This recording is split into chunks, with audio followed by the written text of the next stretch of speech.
Hi, welcome back to A&P Lab Bio 262. Today we're covering two systems, the digestive system and the urinary system. To begin with, I want to introduce our terms list. So this terms list is rather lengthy compared to some of the ones we've had in the past. It's really two terms lists combined into one. So half of it will be the gut or digestive system, and then the other half will be the kidney and urinary system. So I'm going to begin with the digestive system. Once we get through the terms on the digestive system, we will switch to the urinary system.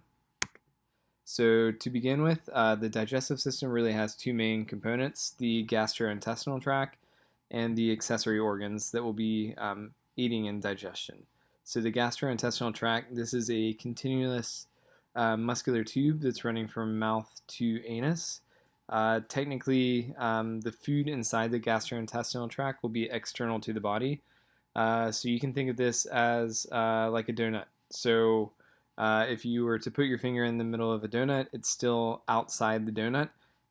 Likewise, with our gastrointestinal tract, the food that's going through it is still external because it's a single continuous tube running from mouth to anus.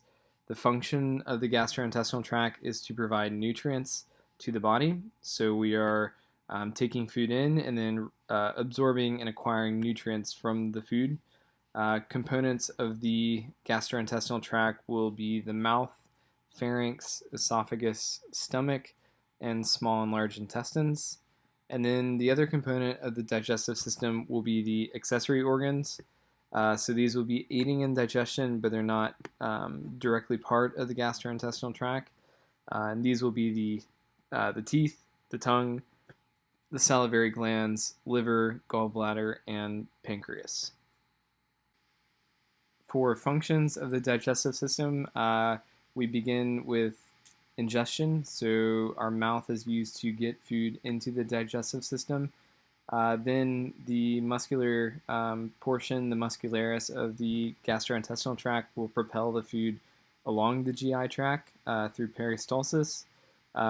So this is just a kind of rhythmic contracting to move the food along the GI tract. The digestive system will also be digesting food, obviously. So there are two types of digestion. There's mechanical and chemical.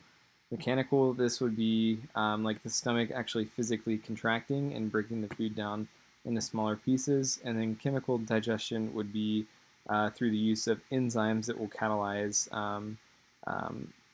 the breaking of bonds in food molecules. So both types of digestion will be employed. And then the gastrointestinal tract will be absorbing nutrients to provide the rest of the body with. And then secretion of hydrochloric acid in the stomach, the liver, the pancreas will also be secreting various digestive substances. And then finally, defecation, so that will be the removal of undigested food. So the first structure we want to introduce is the peritoneum. So I encourage you to think back to the heart lecture where we had the visceral and parietal pericardium. So those were the layers surrounding the heart. So here, instead of pericardium, we have peritoneum. We have a visceral peritoneum, so that's what's shown in blue here. And that layer of tissue will be directly around a lot of the internal organs that make up the digestive system, such as the liver, the large intestine, and the small intestine. The other layer is the parietal peritoneum, very similar to the parietal pericardium, and this is the outer layer that will line the abdominal cavity. So that's what's shown in red here. One more thing to highlight is that when we have two layers of the visceral peritoneum, that usually produces a mesentery. So a mesentery is holding up the digestive organs, and it's allowing blood vessels and nerves to reach those digestive organs. If we look at the different layers of the gastrointestinal tract, this is universal from start to finish for the gastrointestinal tract. So we have four layers: mucosa, submucosa, muscularis, and serosa. So the mucosa, this is the technically outermost layer. So if you press your tongue against your cheek, you're touching the mucosa.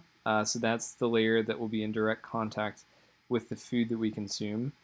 Directly below that will be the submucosa. So that is this layer that has all of these nerves and blood vessels. Then deeper to that will be the muscularis. So that will be the muscular layer. This is the layer that will be contracting to perform peristalsis to pump the food along the digestive tract. And then finally, the innermost layer will be the serosa. And then this is just another example where we can see a mesentery. So here we have two layers of visceral peritoneum, and then we have these nerves and blood vessels that will be wrapped around the serosa, holding up the gastrointestinal tract. So we'll next look at the mouth and the teeth. So starting with the mouth, we have four different types of teeth. We would like you to not only be able to identify what type of teeth it is, but how many of each class of teeth we have. So starting with the front teeth, we have incisors. So there are two per side. So two on the left side, two on the right side, two on the left side. And one more thing to highlight is that the two jaws are symmetrical. So the pattern that's found on the top jaw will be found on the bottom jaw. So we have our four front teeth, our incisors. Then we have two cuspids or canines. So these would be the sharp fang-like teeth behind the front teeth. Then we have two premolars per side and 2 to 3 molars per side. So the incisors and the cuspids, these will be used to rip pieces of food apart from one another, and then the premolars and molars will be used to grind the food down into smaller pieces. So this would be an example of mechanical digestion. We also have the tongue and the uvula, which we covered in the respiratory section. So right behind the mouth, we'll have the oropharynx region. We have these structures called lingual frenulums. So these are these connective tissue that will connect the lips to the gum. So there's a superior one and an inferior one. And then we have the hard palate at the top of the mouth that will consist of the palatine bones and the palatine process of the maxilla. If we look at a tooth, if we take a sagittal section of a tooth, this exposes these passageways. These are called root canals.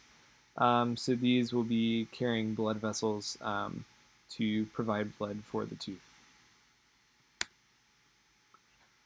So we have salivary glands in the mouth. So salivary glands, these will be secreting salivary enzymes. So I said that the teeth will be performing mechanical digestion. Salivary glands will be secreting saliva, which consists of enzymes that will also start to digest food in the mouth. So if you were to place just like a saltine cracker on your tongue and not chew, eventually it would start to break down because these salivary glands are releasing the enzymes that will break it down. So there are three salivary glands you need to be able to identify. So those have the yellow stars by them. The biggest one is the parotid salivary gland that's posterior to the tongue. Then we have these two salivary glands that are below the tongue. The anterior one will be the sublingual salivary gland, and the posterior one will be the submandibular salivary gland.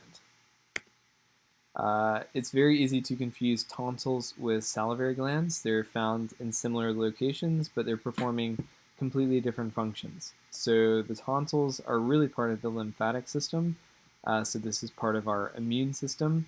So these will be secreting antibodies to prevent any potential pathogen from getting into the digestive and pulmonary system.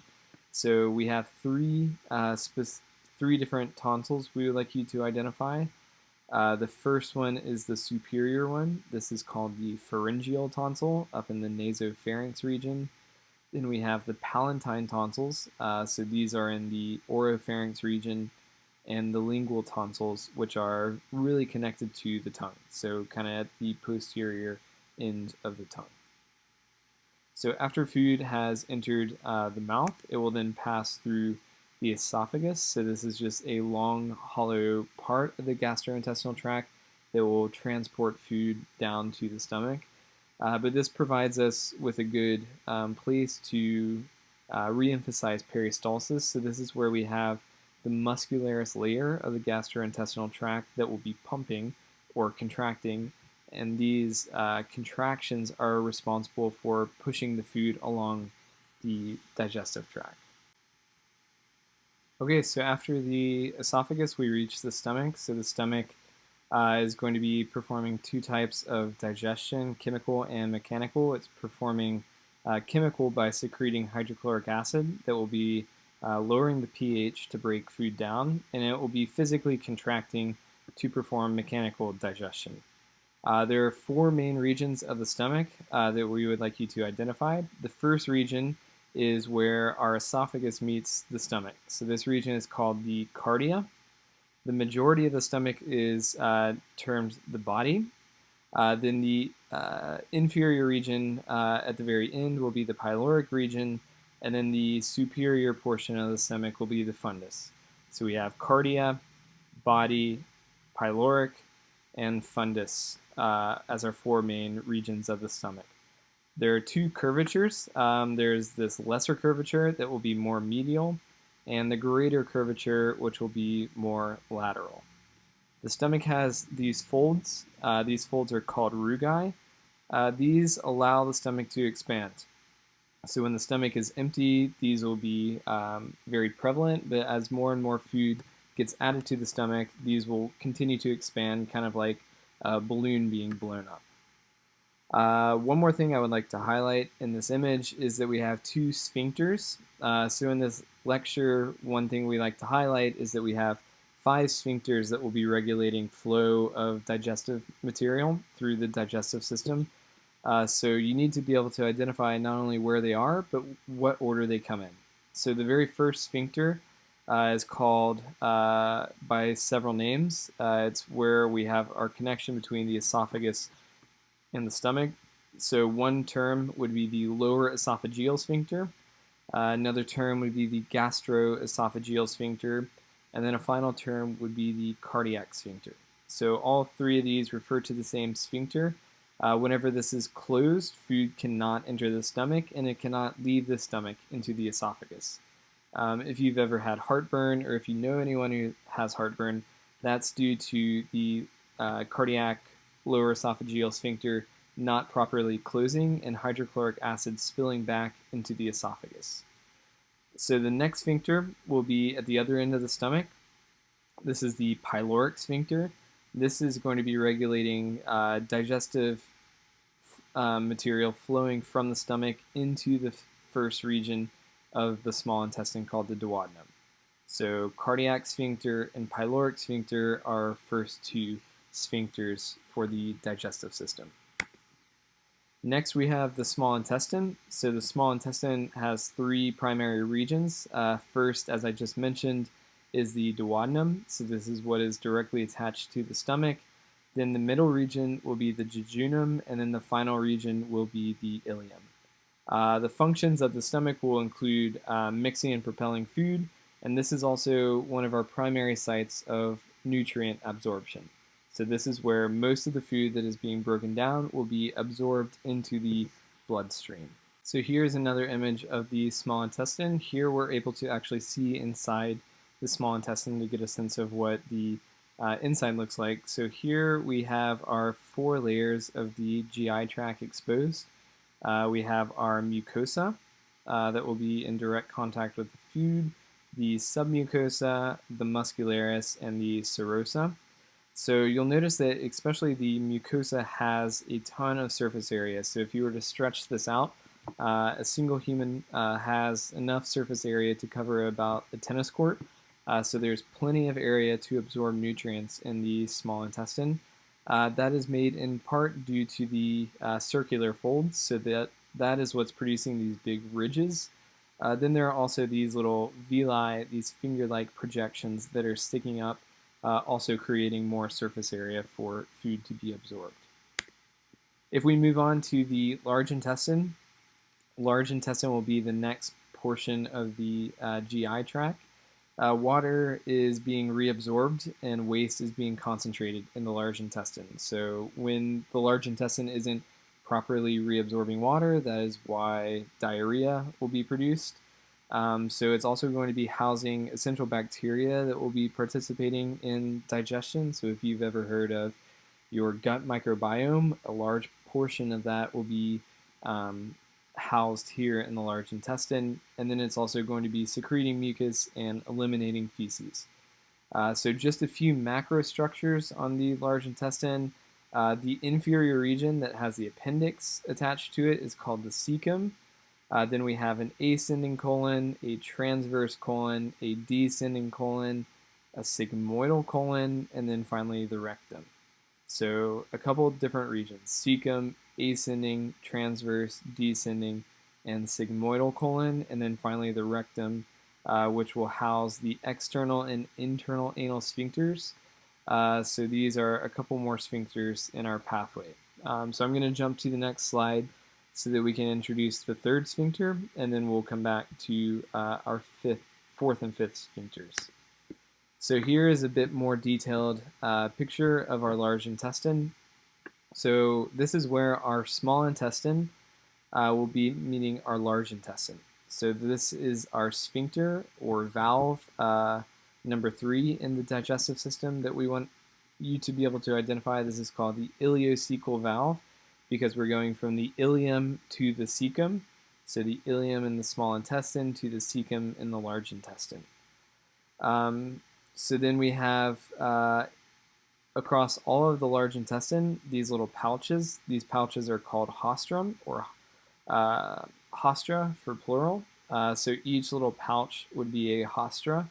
These are produced because we have this muscular band running along the entire large intestine called the tenei coli. So the tenei coli is kind of like a rubber band that will be pulling together the large intestine. And then, like I said, finally, at the very end, we have the rectum. So the rectum has 2 anal sphincters. The internal anal sphincter, this will be made of smooth muscle. So smooth muscle is not under voluntary control. So this will be our 4th sphincter in our pathway. Then our final sphincter will be made of skeletal muscle. This is called the external anal sphincter, and this will be under voluntary control.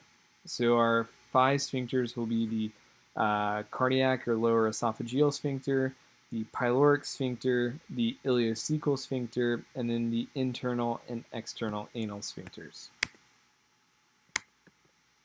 Okay, then for accessory organs, this picture shows a couple of them. We have our liver, our gallbladder, and our pancreas.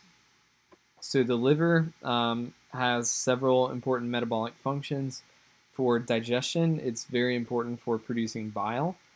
So I'll indicate the function of bile in a few slides, but bile is going to help break down fats. So the liver is producing the bile. The bile is being concentrated into these hepatic ducts. There is a right hepatic duct and a left hepatic duct.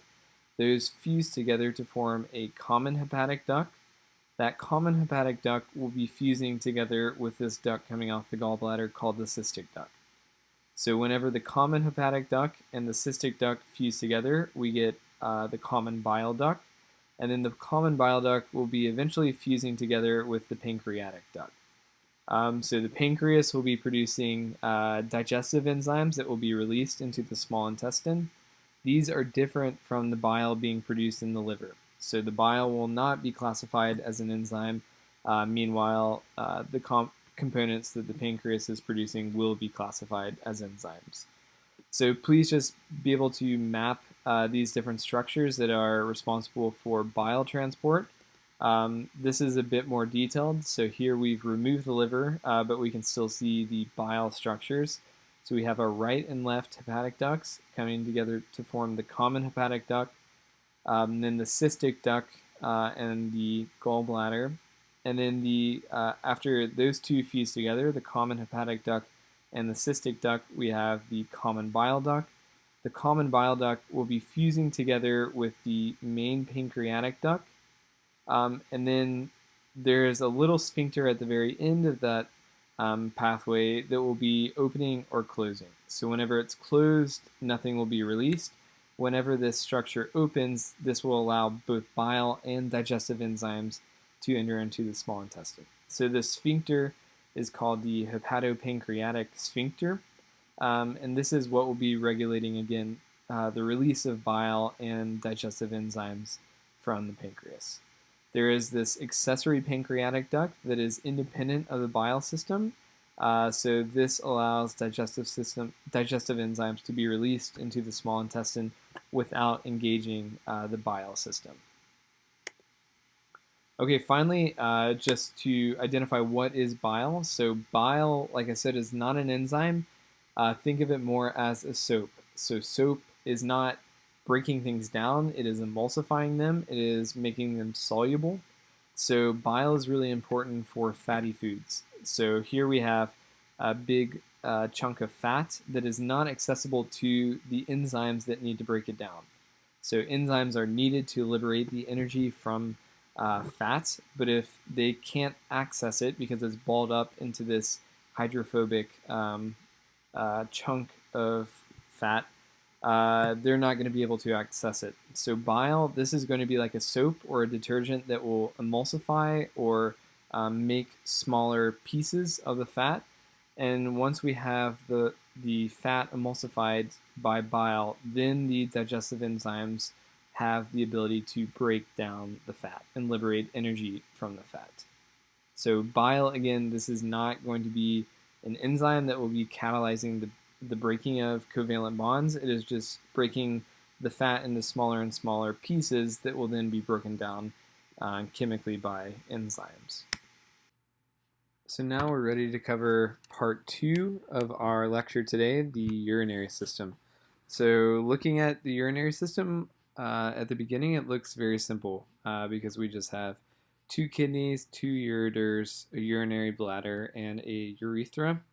While the ureters, bladder, and urethra are relatively simple, we'll see that the kidneys are actually quite complex and challenging. So what is the function here? The function of the urinary system is to form, store, and void urine. The reason we're doing this is because we want to remove potential toxins and metabolic waste from our blood.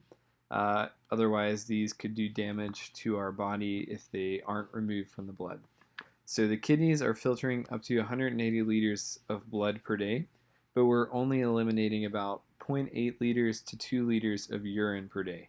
So the majority of our fluids are staying in the blood system, and we're not having to constantly drink large amounts of water to stay hydrated.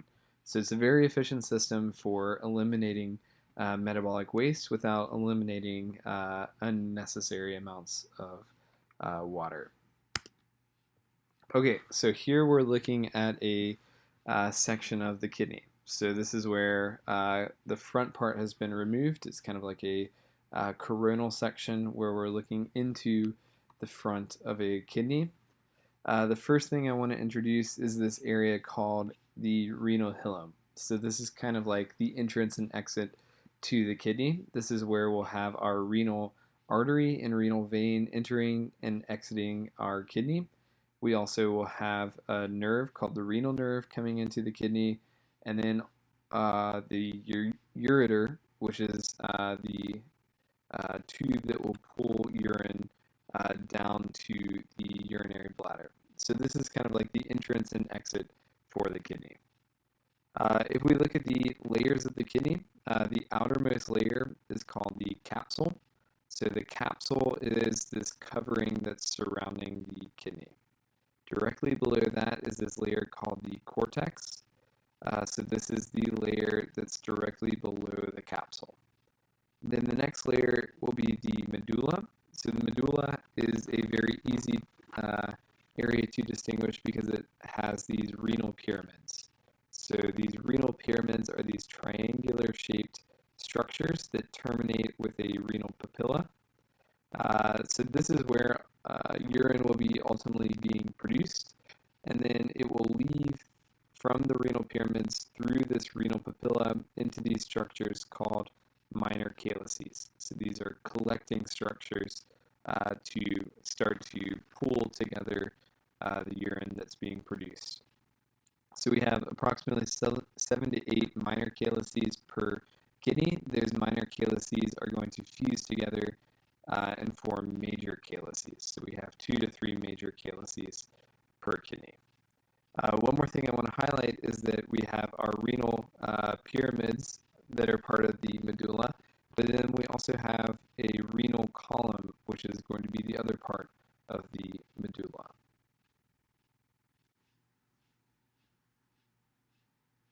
Our next structure here is going to be part of a nephron. So our nephron is kind of like our functional unit of the kidney. So those are going to be our structures that are responsible for producing urine. This is the very beginning of a nephron. So this is collectively called a renal corpuscle. It is made of two things. It is made of these blood vessels, these specialized blood vessels called the glomerulus. And it is also made of the capsule, which is going to be directly surrounding those blood vessels, called the glomerular or Bowman's capsule. So the reason this is specialized is this is what is going to be doing the actual filtration. So this is the only place in the kidney where filtration is actually occurring.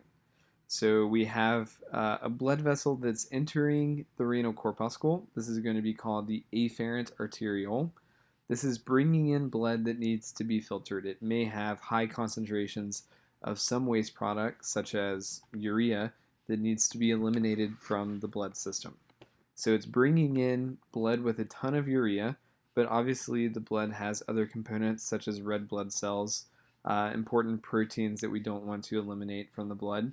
So the glomerulus is going to be a very specialized screen that will filter out the urea or whatever waste component we want to filter out, but it won't filter out red blood cells or proteins that are much larger. So it's kind of like a screen on your window where it allows certain small molecules to pass through, but then large things such as an insect are not capable of passing through the screen on the window. So here we see all these purple dots that are coming in through the afferent arteriole, being filtered out and captured in Bowman's capsule.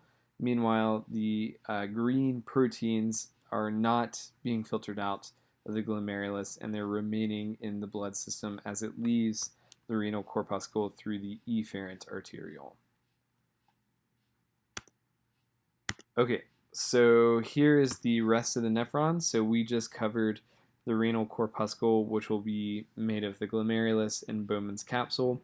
But here we see the rest of the nephron, which will be the proximal convoluted tubule. So this is going to be directly attached to Bowman's capsule.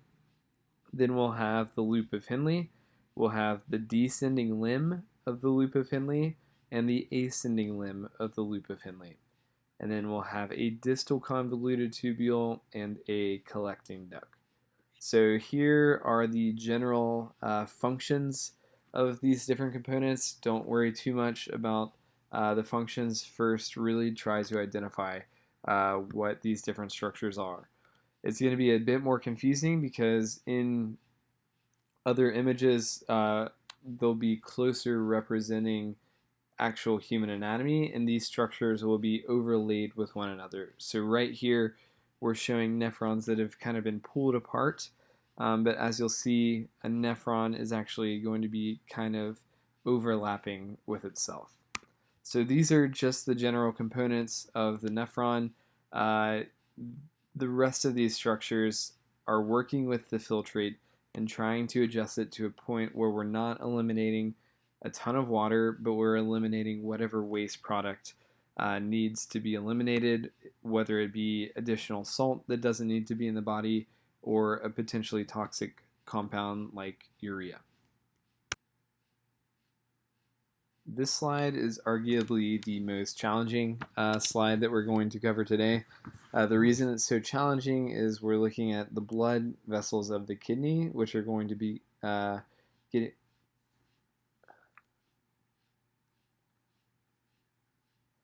This slide is arguably the most challenging content we're going to cover today. So what we're looking at here are the different blood vessels that are making up the kidney. So we have arteries, arterioles, glomeruli, capillaries, and veins. We've already covered a portion of this. So we already covered the afferent arteriole, the glomerulus, and the efferent arteriole. So those are these structures right here. We're going to have an afferent arteriole going to the glomerulus, and then the efferent arteriole leaving the glomerulus. But I think it's easier to put that in context when we start with the renal artery. So the renal artery, this is going to be the large artery that's supplying blood to the kidney, not only to keep the kidney healthy, but also to filter out blood, filter out potential toxins. So the renal artery is going to come into the kidney through the renal hilum. It's then going to branch into these arteries called segmental arteries. So the segmental arteries will then run along and then further branch into arteries called interlobar arteries. So these are called interlobar arteries because we have these large lobes that are our renal pyramids. So the interlobar arteries are going to run in between the lobes of the renal pyramids. After the interlobar arteries, we'll have these arteries called the arcuate arteries.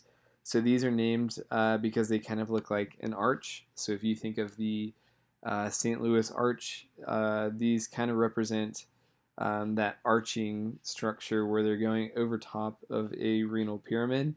And these are going to be defining the boundary between the renal cortex and the renal medulla. So over here, again, I can see an arcuate artery, and that will tell me anything below it will be the medulla, and anything above it will be the cortex. The next blood vessel coming is going to be a cortical radiate artery. It can also be called an interlobular artery, but we prefer to use cortical radiate because we already had an interlobar artery. So it would be confusing to be teaching you both interlobar and interlobular. So cortical radiate is also a better name because it's telling us where this blood vessel is. So it's saying it's in the cortex. So we know the arcuate defines the boundary of the medulla and the cortex. So the cortical radiate is this blood vessel that's jumping up into the cortex. From the cortical radiate artery, this is where we get our afferent arteriole, and then our glomerulus, and then our efferent arteriole. So this is, again, where filtration is going to occur at the glomerulus. After that blood has been filtered out, we're going to form one of two types of capillaries. So these capillaries are going to be dependent on the type of nephron that they go around. So yes, we have multiple types of nephrons.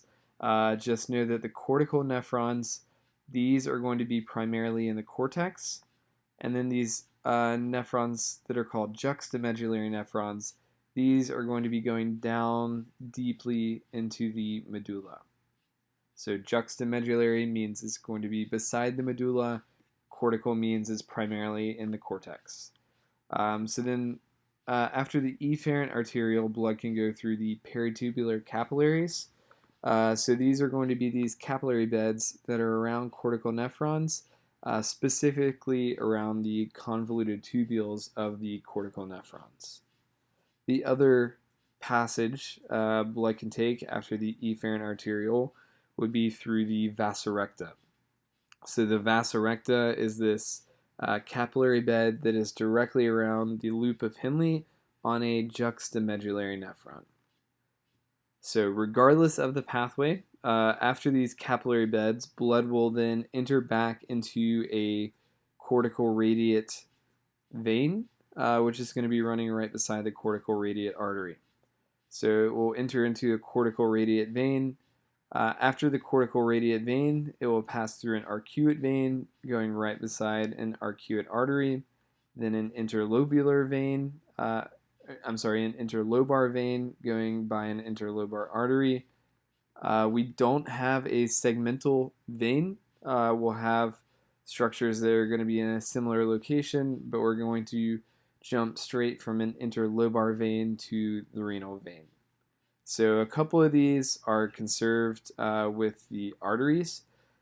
So if you can really just focus on knowing this first set of four, you'll have kind of your last set of the veins, and then we already have covered the afferent glomerulus and efferent arteriole, and then just be able to identify these two types of capillary beds.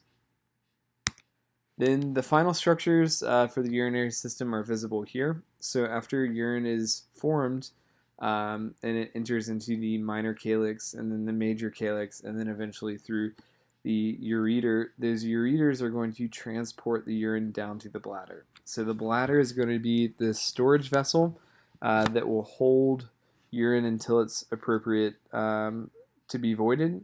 So we have our two urethral openings where the ureteral openings where the ureters are coming in, and then below that is the urethral opening for the urethra. So these form this triangular shaped structure called the trigone.